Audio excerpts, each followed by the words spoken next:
Finally IP mat 2026 का exam over हो गया है।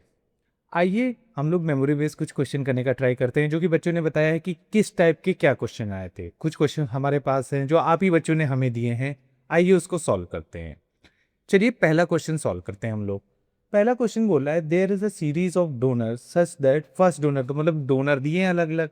मैं एक डोनर मान लेता हूँ D1, एक डोनर मान लेता हूँ D2, D3, D4, D5, ऐसे चलते चले गए। डोनर हमारे पास खूब सारे हैं। अब दिया गया है कि पहले डोनर ने क्या किया है, ₹1 का डोनेशन किया है। दूसरे डोनर ने कितना किया होगा, ट्वाइस जिससे पहले पूरा डोनेशन कलेक्ट हुआ है। तो इससे पहले कितना डोनेशन कनेक्ट हुआ है, ₹1, तो कितना हो जाएगा 2। तीसरे ने कितना दिया होगा, अब पहले दूसरे मिला के कितना हुआ 3, 3 का ट्वाइस कितना हो गया 6। अगले वाले ने कितना दिया होगा 6 + 2 8 + 1 9, कितना हो जाएगा हमारा इंटू 2 18। उसी तरह नेक्स्ट हमारा क्या हो जाएगा 54 होगा। अब अगर ये सीरीज को हम लोग ध्यान से देखते हैं तो एक पैटर्न ऑब्जर्व हुआ। अगर हम डोनर 1 को छोड़ देते हैं तो डोनर 1 डोनर 3 के बीच क्या हो रहा है, कितने का मल्टीप्लिकेशन हो रहा है 3 टाइम्स। सिमिलरली 6 और 18 में कितने का मल्टीप्लिकेशन हो रहा है 3 टाइम्स। सिमिलरली अगले में कितने का मल्टीप्लिकेशन हो रहा है 3। तो मतलब अगर मैं पहले वाले को छोड़ दूं तो ये कौन सी है, ये जीपी सीरीज हमारी बन गई है। और जीपी सीरीज में और टोटल दिया गया कि हमारे पास कलेक्शन अमाउंट का कितना हुआ है, टोटल अमाउंट हमारे पास जो कलेक्ट हुआ है वो 2187 हुआ। अगर मैं बोलूँ D1 छोड़ दो तो हमारा अमाउंट कितना कलेक्ट हुआ होगा, हम -1 कर देंगे तो हमारा अमाउंट कितना कलेक्ट हुआ होगा 2186 रुपीज़। अब क्वेश्चन में दिया गया है जीपी सीरीज दी गई है, हमें सब पता है जीपी सीरीज का क्या होता है। तो हमारी सीरीज क्या हो जाएगी, ये हो जाएगी 2 6 18 54। अब इसमें अगर हम देखें सम का हमें फॉर्मूला पता है, हमें फॉर्मूला होता है AR⁴n-1 डिवाइडेड बाई R-1, और इसकी वैल्यू कितनी होनी चाहिए 2186 के बराबर होनी चाहिए। ए की वैल्यू कितनी है सीरीज की 2, आर की वैल्यू कितनी है 3n-1 divided by 3-1। It should be equal to 3186। अब डिनोमिनेटर और 2 कट जाएगा। अगर हम लोग देखते हैं 3n कितना हो जाएगा, इट विल बिकम अगेन 2187। और 3 की पावर कितनी है, अगर 3 की पावर हम लोग n की वैल्यू 7 ले लेते हैं तो हमारी कितनी वैल्यू आ जाएगी 2187। तो मतलब हमारे टोटल नंबर ऑफ डोनर्स कितने हो गए 7 हो गए। लेकिन यहाँ पे एक कैच था, हम लोगों ने क्या किया था, एक डोनर छोड़ा था, तो अब तो उसको भी ऐड करना पड़ेगा। तो हमको क्या करना पड़ेगा +1। तो ये कितना हो जाएगा 8। तो टोटल नंबर ऑफ डोनर्स हमारे कितने हो गए, टोटल नंबर ऑफ डोनर्स हमारे हो गए 8। आइए चलिए नेक्स्ट क्वेश्चन हम लोग देखते हैं। नेक्स्ट क्वेश्चन बहुत इजी है, उसमें बोला गया हमें रिमाइंडर निकालना है और हमें वैल्यू क्या दी गई है, हमें दिया गया है 7 की पावर 103 प्लस 7 की पावर 101 डिवाइडेड बाई 9। अब इसको इजी ब्रेक कर लेते हैं हम लोग। हमने एक काम किया, हमने ले लिया 7 की पावर 101 कॉमन, तो ये हो जाएगा 49 + 1 डिवाइडेड बाई 9। अगेन हम लोग क्या कर सकते हैं, इसको और इजी कैसे लिख सकते हैं, मैं इसको ऐसे लिख सकता हूँ 7 की power 99 into 7 square into 50 whole divided by 9। इसको इजी कर लेते हैं। अब अगर हम लोग 7 को लिखते हैं तो 7 हमारा क्या होगा, अगर हम लोग कर देते हैं 7 की पावर 3, तो 7 की पावर 3 हमारा कितना हो जाता है 343। होल टू दी पावर कितना हुआ हमारा, होल टू दी पावर हमारा हो गया 33, और whole divided by 9 into 49 divided by 9 into 50 divided by 9। 343 divided by 9, reminder हमारा क्या आएगा 1 आएगा, तो ये हो जाएगा 1 का क्यूब। अगले केस में हमारा रिमाइंडर कितना आएगा 4 आएगा, अगले केस में कितना आएगा 5 आएगा। तो इन टोटल हमारा रिमाइंडर आ जाएगा 20। लेकिन 20 तो अगेन 9 से बड़ा है, तो फिर हम लोग दोबारा 9 से डिवाइड कर देंगे। जब हम लोग 9 से डिवाइड करेंगे तो हमारा रिमाइंडर कितना आ जाएगा, हमारा रिमाइंडर 2 आ जाएगा। तो हमारा आंसर इस क्वेश्चन के लिए क्या हो जाएगा, इस क्वेश्चन के लिए हमारा आंसर हो जाएगा 2। आइए नेक्स्ट क्वेश्चन सॉल्व करते हैं। नेक्स्ट क्वेश्चन में दिया गया था find the number of integral solution of function, हमें दिया गया है 2x minus x square is equal to 0। तो मतलब बेसिकली इसमें इक्वेशन में दो फंक्शन दिए गए। एक फंक्शन हमने मान लिया कितना हो गया 2 टू द पावर x, दूसरा फंक्शन हमने क्या मान लिया, दूसरा फंक्शन हमने मान लिया एक्स स्क्वायर। अब ध्यान से देखिए, अगर हम लोग इसका ग्राफ ड्रॉ करते हैं तो ये हमारा ग्राफ बन गया, ठीक है। एक्स स्क्वायर की वैल्यू कितनी हो जाएगी, अब एक्स स्क्वायर का जो ग्राफ होगा वो हमारा ये होगा। अब ए टू द पावर एक्स का अगर हम लोग ग्राफ बनाते हैं तो ए टू द पावर एक्स का ग्राफ कुछ हमारा ये बनेगा, और ये जो ग्राफ होगा ये दोबारा से इस पॉइंट पे कट करेगा। अब ध्यान से देखिएगा ये कौन सा पॉइंट होता है, ये 0,1 होता है। मतलब ये जो पहला इंटरसेक्टिंग पॉइंट होगा ये इंटीग्रल नहीं होगा, ये कुछ डेसिमल में होगा, तो हमें इस पे ध्यान नहीं देना है। लेकिन ये जो रिमेनिंग 2 पॉइंट्स जो इंटरसेक्टिंग पॉइंट्स और रहे हैं, हमको चेक करना है क्या इस पे इंटीग्रल सॉल्यूशन आ रहा है हमारा। तो आइए चेक करते हैं। तो हमने क्या किया, पहला पॉइंट हमने देखा कौन सा हो सकता है, हमने लिया, अगर हम लोग x की वैल्यू क्या करते हैं, x की वैल्यू 2 ले सकते हैं, तो मतलब 2 टू द पावर x की वैल्यू कितनी आ जाएगी, 2 स्क्वायर विच विल बी 4। और हम अगर बात करते हैं एक्स स्क्वायर की वैल्यू कितनी आ जाएगी, एक्स स्क्वायर की अगेन 2 स्क्वायर 4। मतलब ये क्या हुआ, ये इंटीग्रल सॉल्यूशन भी है, ये पॉइंट भी पॉसिबल है, तो मतलब ये वाला पॉइंट हमारा क्या है, एक सॉल्यूशन है। क्योंकि ये ग्राफ 3 पॉइंट पे इंटरसेक्ट कर रहा है, तो आइए दूसरा पॉइंट भी चेक कर लेते हैं। अगर हम इसी जगह x की वैल्यू रख देते हैं से 4, तो 2 टू द पावर x कितना हो जाएगा, 2 की power 4 which will be equal to how much, it will be equal to 16। और उसकी जगह अगर मैं लिख देता हूँ x square which means 4 square, तो इसकी वैल्यू कितनी आ जाएगी, 16। मतलब ये जो सेकेंड पॉइंट है ये भी इंटीग्रल सॉल्यूशन हमें दे रहा है। तो total number of integral solution इस क्वेश्चन के लिए क्या हो जाएंगे, total number of integral solution इस क्वेश्चन के लिए हमारे हो जाएंगे 2। तो हमारा आंसर कितना आ जाएगा, कितने पॉइंट्स होंगे इंटीग्रल सॉल्यूशन, मतलब हमारे 2 पॉइंट्स होंगे जो कि इंटीग्रल सॉल्यूशन दे रहे हैं। ओके, आइए अगला क्वेश्चन देखते हैं। अगला क्वेश्चन बोल रहा है Fahrenheit to Celsius conversion formula was given, हमारे पास है some guy took x as a Celsius. मतलब उसने क्या किया, गलती से फ़ारेनहाइट की जगह सेल्सियस ले लिया, जिसकी वजह से जो टेम्परेचर हुआ ना वो 144% इंक्रीज हो गया है। हमें क्या करना है, हमें एक्स की वैल्यू कैलकुलेट करनी है। ओके, हमें पता है फ़ारेनहाइट टू सेल्सियस का रिलेशन क्या होता है, F is equal to 9/5 C plus 32। अब इसको सी की वैल्यू उन्होंने ऑलरेडी एक्स दे दी है, तो एफ की वैल्यू कितनी हो जाएगी, एफ की वैल्यू हो जाएगी हमारी कितनी, 1.8। सी की जगह हम लोग लिख देंगे एक्स और प्लस 32, हमारा ये आ गया पहले। अच्छा, ये भी हमको क्वेश्चन में दिया गया है कि इनिशियल टेम्परेचर अगर हम एक्स मान लेते हैं तो 144% का इंक्रीमेंट, मतलब 1.44 एक्स का और इंक्रीमेंट हुआ है, तो नया इंक्रीमेंट हमारा बेसिकली कितना हो जाएगा, इट विल बिकम 2.44 एक्स।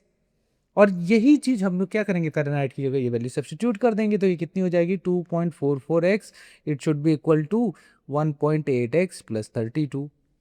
अब इसको हम लोग फर्दर सॉल्व करते हैं, तो ये कितना हो जाएगा, 2.44x minus 1.8x, it should be equal to 32।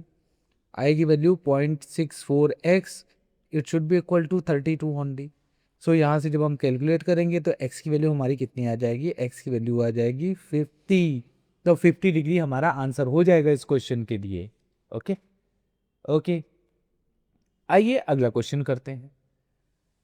अगला क्वेश्चन टीएसडी का था, जो कि बहुत इजी था। दिया गया था A and B are 2 points. चलो मैंने यहाँ पे लिख लिया, मैंने कहा भाई चलो ठीक है, 2 पॉइंट है ए एंड बी,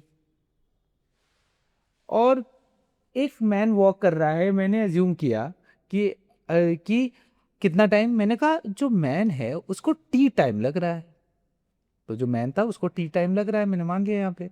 अब इसमें ये भी दिया गया है कि एक वूमेन स्टार्ट करती है जो कि 30 मिनट उसके बाद स्टार्ट करती है और 20 मिनट पहले ही पहुंच जाती है, तो टोटल वो कितना कम टाइम ले रही होगी। अगर मैन टी टाइम ले रहा होगा तो जो वूमेन होगी वो कितना टाइम ले रही होगी, T-50।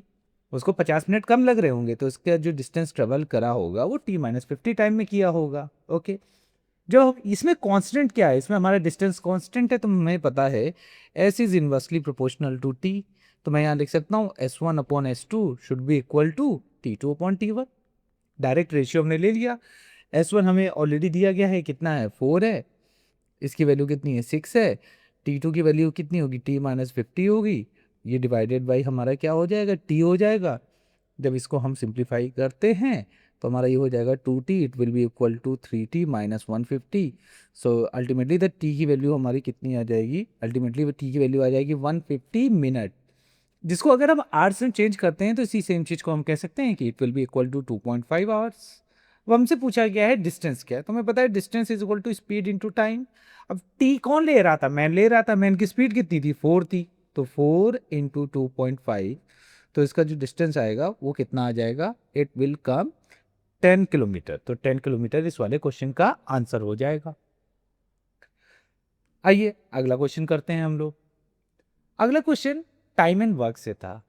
जो डेटा मिला है उसके हिसाब से A can complete a work in 12 days. चलो लिख लेते हैं, ए ने कितने दिन में कंप्लीट किया, मैंने कहा 12 डेज में कोई काम कंप्लीट किया है।